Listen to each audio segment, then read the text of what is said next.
आए देश के गृह मंत्री आदरणीय अमित शाह जी, हमारे मुजफ्फरनगर लोकसभा के, हमारे एनडीए के और ख़ास तौर से लोकदल और भारतीय जनता पार्टी के साझे उम्मीदवार डॉक्टर संजीव बालियान जी, उत्तर प्रदेश के मंत्री धर्मवीर प्रजापति जी,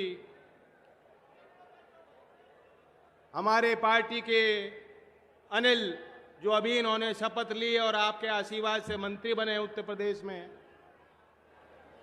दयाशंकर जी, उपस्थित तमाम हमारे विधायक, वरिष्ठ पदाधिकारीगण, नेता, कार्यकर्ता, अभी हमारे भारतीय जनता पार्टी के अध्यक्ष जो कुशल संचालन इस बैठक का कर रहे हैं, जब उन्होंने मुझे निमंत्रण देना था तो इनके मुंह से निकल गया चौधरी अजीत सिंह जी। ये भी मेरे लिए बहुत बड़ा आशीर्वाद है। शाहपुर के लोग जानते हैं कि पिछली बार के चुनाव के बाद वो दोबारा शाहपुर आए थे। याद है कि नहीं याद? जब चौधरी अजीत सिंह जी शाहपुर आए थे, बहुत भावुक पल थे लोगों के लिए, और शाहपुर के लोगों को शायद उस समय मालूम नहीं था कि चौधरी अजीत सिंह जी का आखिरी पड़ाव वो यहाँ शाहपुर में उनका है। आखिरी मौका और अवसर लोगों के लिए था उनको देखने का और सुनने का। उन पलों को आप सजो के रखना। चौधरी अजीत सिंह जी के लंबे राजनीतिक सफर और जीवन यात्रा में मुजफ्फरनगर के लोगों का और खास तौर से पश्चिमी उत्तर प्रदेश के लोगों का बहुत बड़ा योगदान रहा। और मैं जानता हूं आज चौधरी अजीत सिंह जी की आत्मा बहुत खुश होगी। वो ये दिन देखना चाहते थे, वो देश की तस्वीर देखना चाहते थे। वो चाहते थे कि देश में जो कर्मठ और ईमानदार और मेहनतकश लोग हैं, उनके उत्थान के लिए काम करने वाले सबसे बड़े नेता रहे चौधरी चरण सिंह जी का सम्मान होना चाहिए। और मैं जानता हूं कि यहां जितने लोग बैठे हैं, आपकी मुस्कुराहट नहीं टूट रही उस दिन से जब भव्य कार्यक्रम में महामहिम राष्ट्रपति जी ने मेरे हाथों में आपका भारत रत्न दिया। ये भारत रत्न आपका है। मुजफ्फरनगर का हर एक व्यक्ति गदगद होना चाहिए। भारत के किसानों का और कमेरों का सम्मान रखने वाली भारत सरकार के लोग आज आपके बीच आए, उम्मीद के साथ आए हैं कि दोबारा तीसरी बार बड़ा मैंडेट, बड़ा विश्वास मुजफ्फरनगर के लोग चुनाव में वोट करके देंगे। 19 की तारीख पहले चरण में यहां चुनाव है। कहीं कोई कसर मत छोड़ना साथियों। पहले जो थोड़ी बहुत कसर थी, अब जब लोकदल और भारतीय जनता पार्टी एक हो गए और एनडीए में हम शामिल हो गए, संजीव जी इस बात को भली भांति जानते हैं।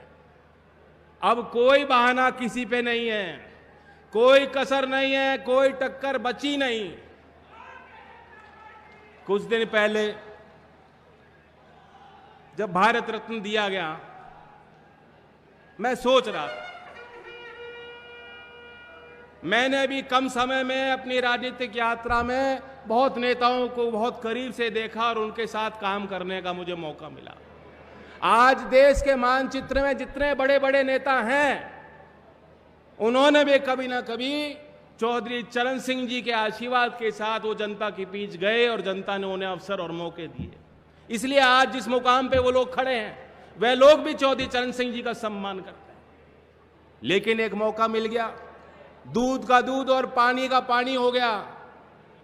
हमें देखने का और परखने का मौका मिल गया कि जो कल परसों तक जब लोकदल का साथ राजनीतिक तौर से जिन पार्टियों और नेताओं के साथ था वोट लेने के लिए, वे लोग चौधरी चरण सिंह जी का नाम मंचों से लेते थे।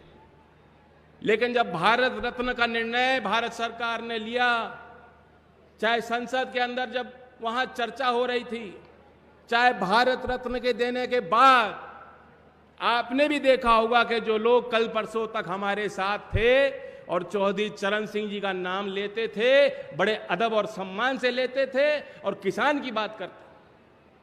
चौधरी चरण सिंह जी को जब भारत रत्न दिया गया है, आप उनके सोशल मीडिया पे जाके देख सकते हैं, एक बयान आपको नहीं मिलेगा, इन्हें कहीं कोई खुशी नहीं है।